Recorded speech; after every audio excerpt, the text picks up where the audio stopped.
Hello everyone, welcome to my videos on elementary differential equation. This is video number 10 for chapter 6, and the topic for the chapter is systems of two linear differential equations. In this example, we consider the case where the eigenvalues of A are truly complex. That means the real part and the imaginary parts are both strictly non-zero. Okay, so here's the example. We consider the system 2 by 2 where A is this matrix 3, -2, 4, -1, and we want to solve it, find the general solution, and then later we want to sketch the phase portrait as well. Okay, so the first step of this is to find the eigenvalues, which by now we are familiar with. So we compute the determinant of this matrix, that is subtracting by lambda on the diagonal, and write out the determinant expression. And then we can open this up and collect terms, and we get this second degree polynomial equals 0, and we want to solve for that. And then we see that the solution for this gives us a complex root, which is 1 plus minus 2i. So remember, in the formula we will be using, we have derived earlier, we need the information of the real part and the imaginary part. And the real part is called alpha, which is 1 here, and the imaginary part is beta, which is 2 here. Now the second step is to compute the eigenvectors. So since this is a case with complex eigenvalues, and then we know that we'll have two eigenvectors which are complex conjugates of each other. So we just need to compute one, and let's call this vector v with two elements a and b. They are both could be complex numbers. And then we know that in the end we will extract the real part and the imaginary part of this vector. Okay, let's take the eigenvalue 1 plus 2i and try to find its corresponding eigenvector. And then you just need to solve this system. A minus lambda identity, the whole thing times the vector v shall be 0. Okay, putting the lambda in, then this matrix is subtracting the lambda on the diagonal, and we got this matrix times the v vector, which we write is AB, and that shall be 0. And now it might not be that obvious that if I say that if you write out the first row vector dot that equals 0, and the second row dot vector dot that equals 0, those two equations are equivalent. That is, that these two row vectors are scalar multiples of each other. It might not look too obvious, but you can be convinced of that. You can say multiply the first vector by the scalar number 1 plus I, and you will get exactly this one. Okay, so basically we can just write out one equation. We'll get one constraint. Okay, so let's choose the one with the simpler number.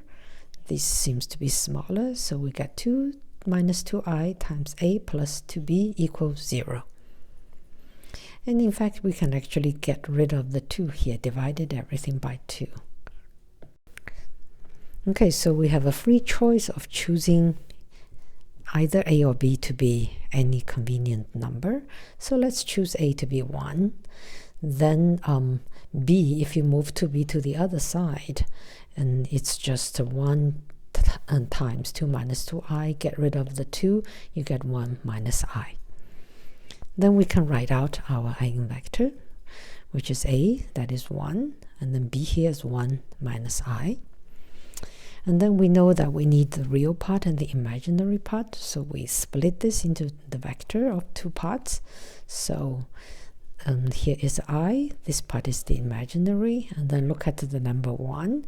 So the real part is 1, imaginary part is 0. And then look at the number 1 minus I, the real part is 1, and the imaginary part is negative 1. Okay, so this will be the real part of the eigenvector, and that's the imaginary part of the eigenvector. Okay, so in the previous video, we derived this formula for the general solution once we have the eigenvalue and the eigenvector, namely the real and imaginary part. Let's pretend we memorized it, and then we can write out.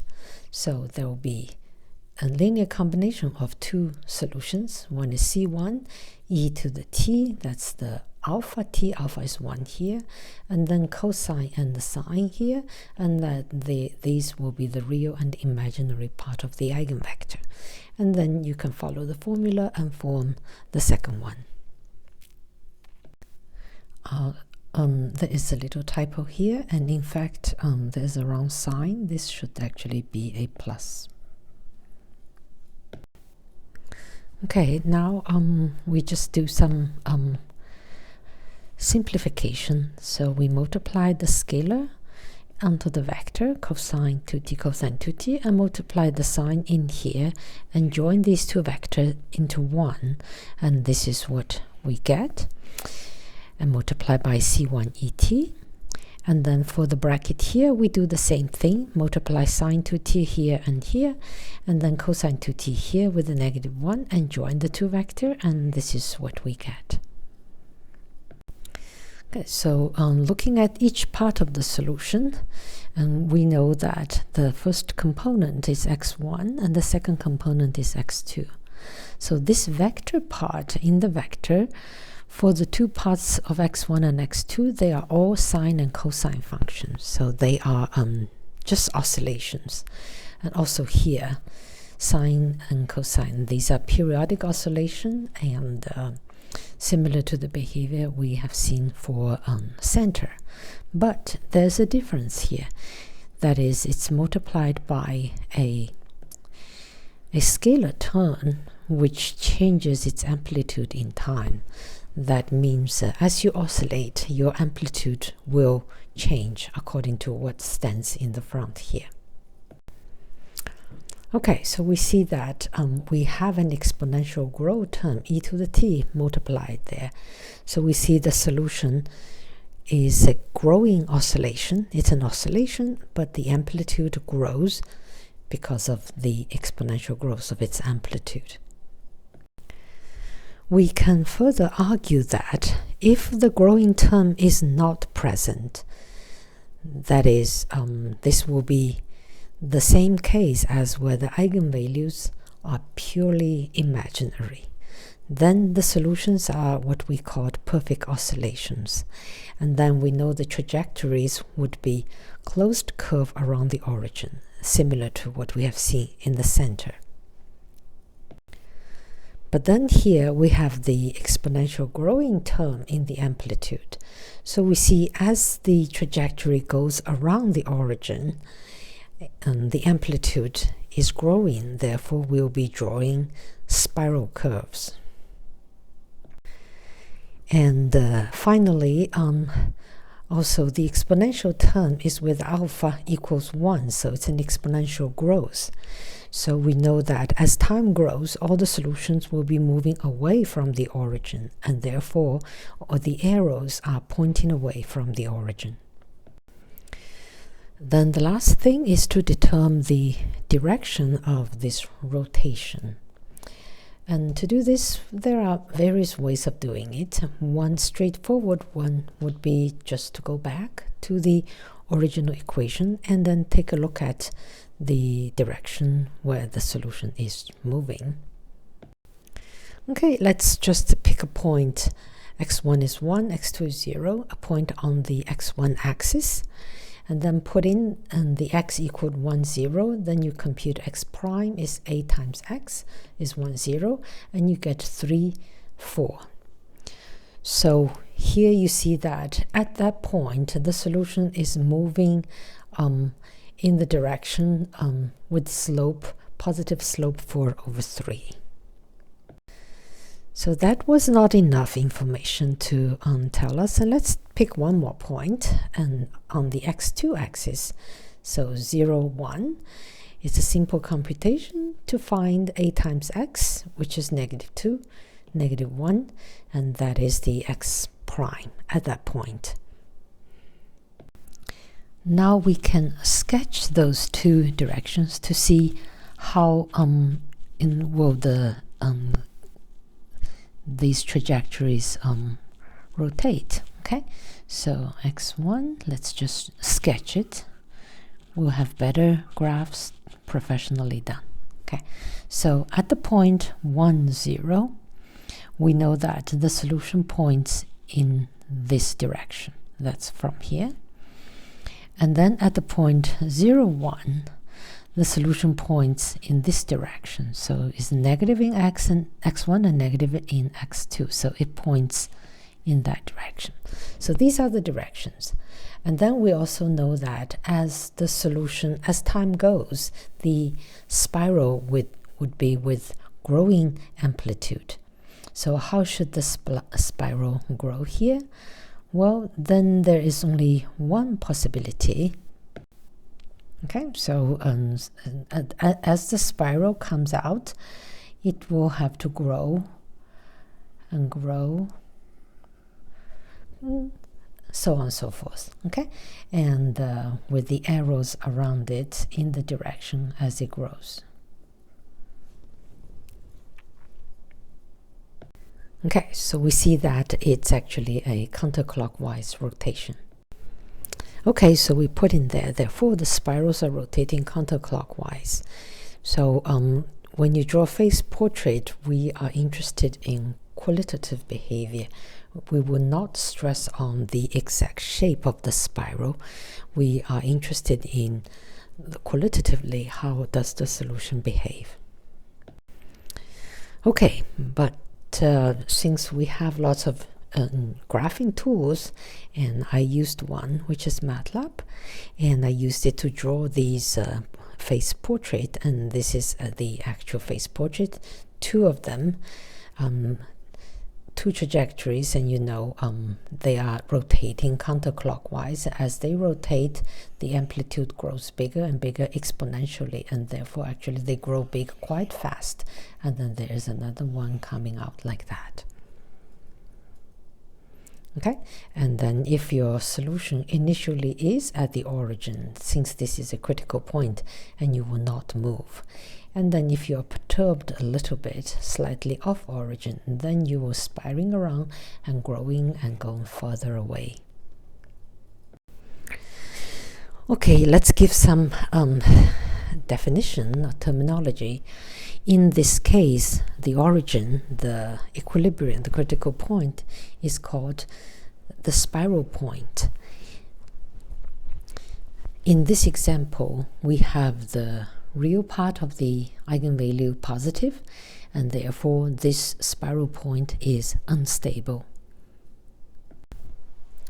Okay, so similarly, if the real part shall be negative, and then we can be convinced to believe that now we'll still have spiraling behavior, but all the arrows will go towards the origin because the amplitude of the oscillation will be shrinking. Okay, and in this case, the origin, the critical point, is stable.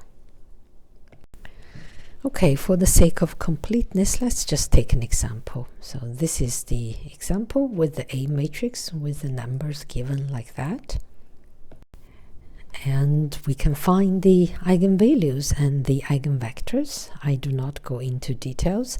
The eigenvalues is this one, so it's complex, and then with the real part and imaginary part, and the real part is negative, and then here's the eigenvector, and then you have the real part and the imaginary part.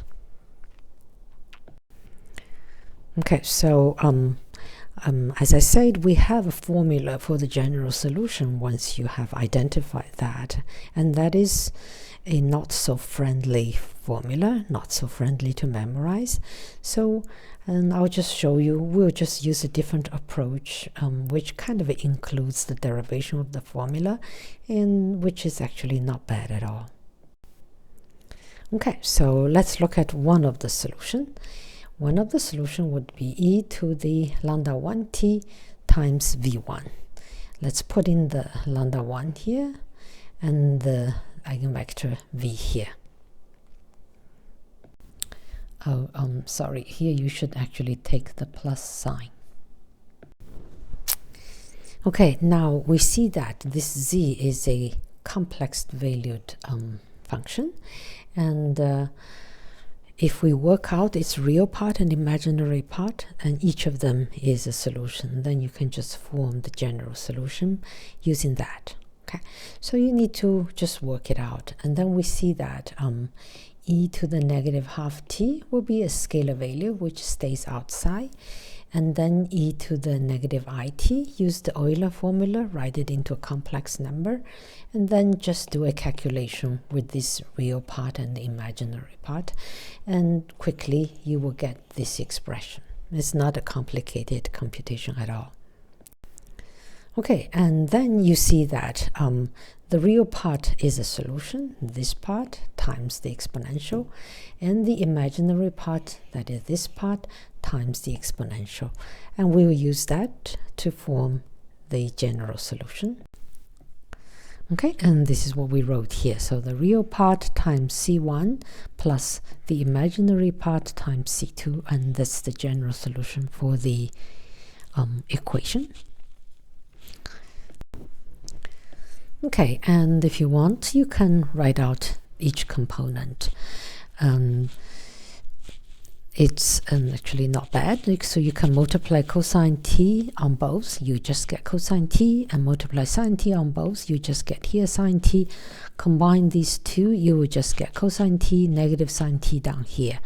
And do the same thing to this one, and then you can combine these two vectors. Okay?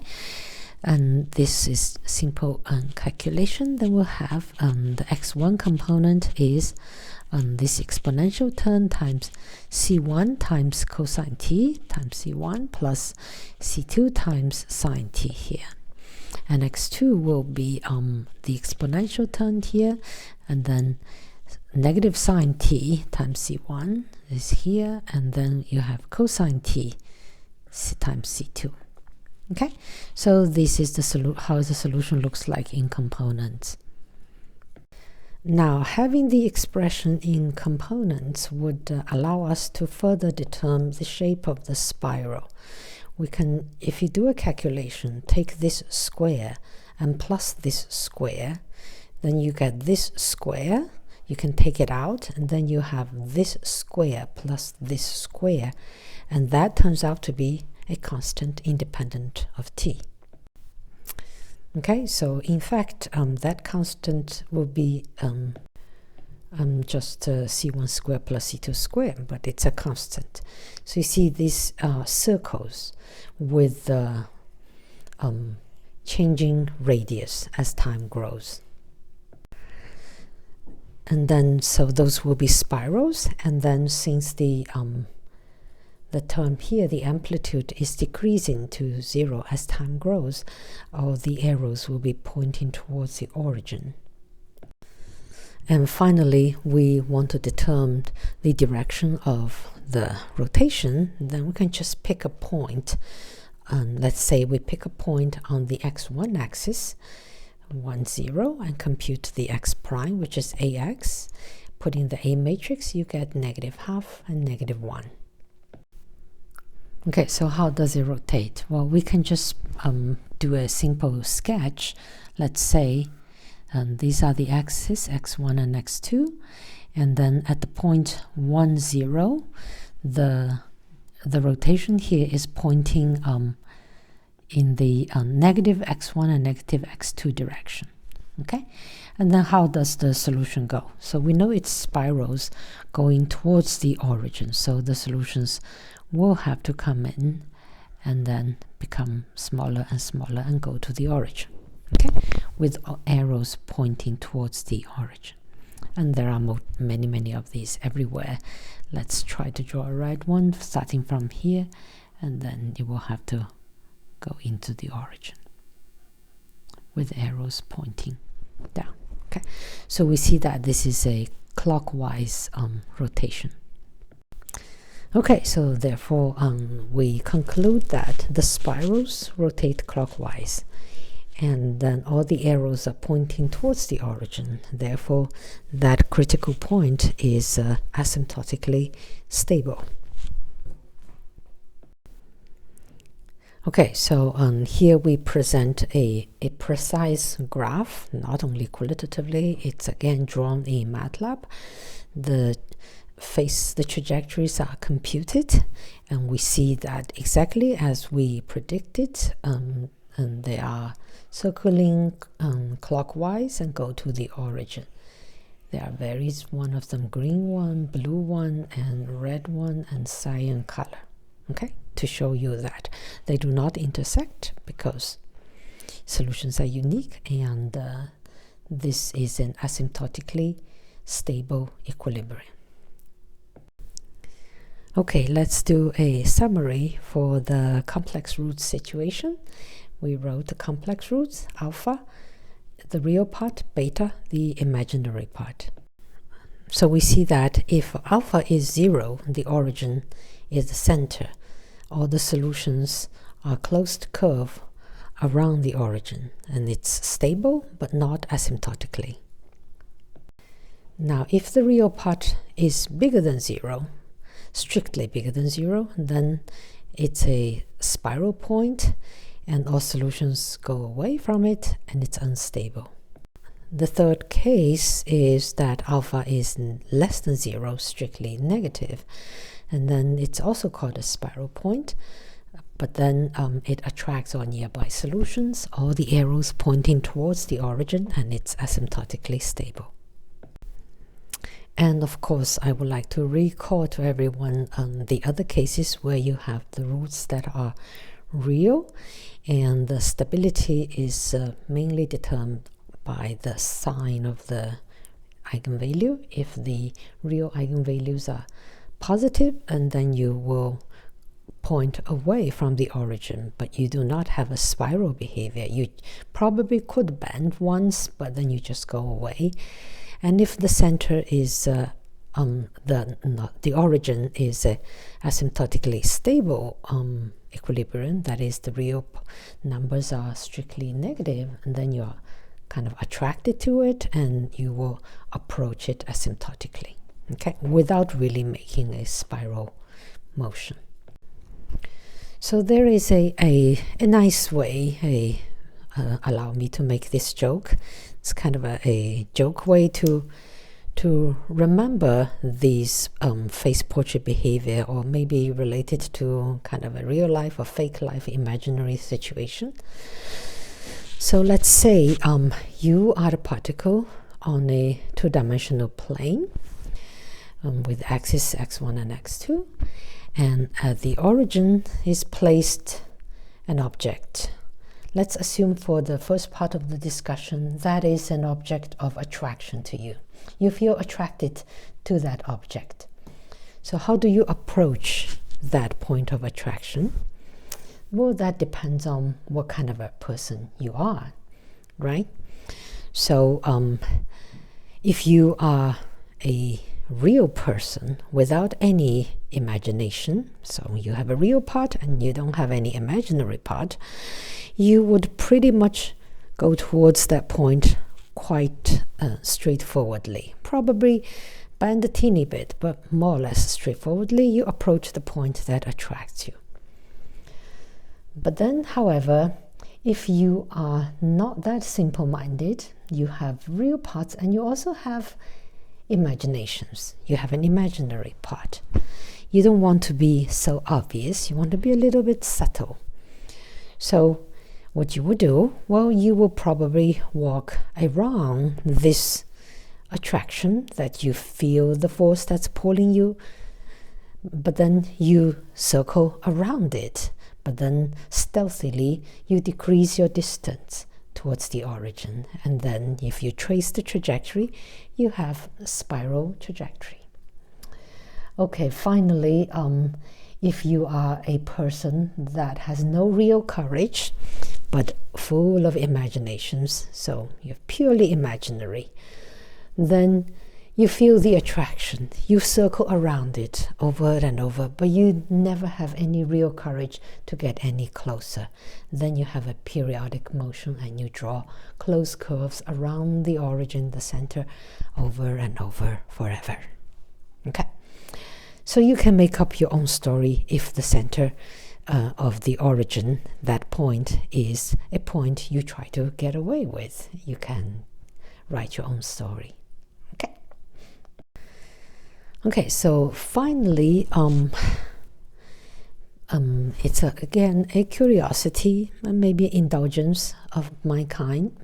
I would like to make some connection of the 2x2 system to the second order equation, which we studied in the previous chapters. Okay, let's consider second order homogeneous equation with constant coefficient like that.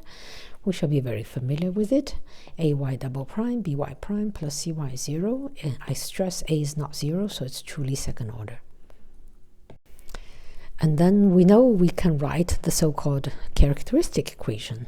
ar squared plus br plus c equals 0. And then we know the behavior of the solution mainly depends on the roots of this characteristic equation. If r is positive or negative, if it's real or complex or pure imaginary, it behaves in a very different way. Okay, and we have studied this in detail in previous chapter 3. And now we want to see how does it connect to 2x2 systems. So we have already learned that one can do a variable change, and we can rewrite the second order equation into a system of first order equations. We can let x1 to be y and x2 to be y prime. That's the standard variable change. And then we can write x1 prime is x2, x2 prime is y double prime, and using the equation we'll get that. Okay? This is something we have done in the past. Okay, then we can express this equation in the matrix vector form. We have an x vector prime equal to a times x, and the a is this matrix, the coefficient matrix from here. So we collect all the coefficient in front of x1, which is 0, negative c over a, and in front of x2, that's 1, negative b over a. So that's the A matrix. Now let's compute the eigenvalues of A.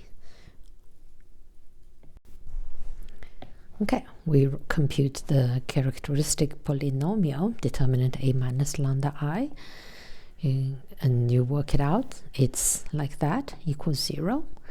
And then you see you can multiply both sides by A and open this up, and you will get this. And now if we look at that, we immediately notice that this is exactly the same kind of a polynomial of the characteristic equation, where there we used r as the variable and here is lambda. So you will find exactly the same eigenvalue as the roots for the characteristic equation for the second order equation. Okay, so no wonder, right? Okay, so my apology that this video turns out to be a bit long and had too much that I want to say. Okay, I stop here and I hope you enjoyed it, and I'll see you next time.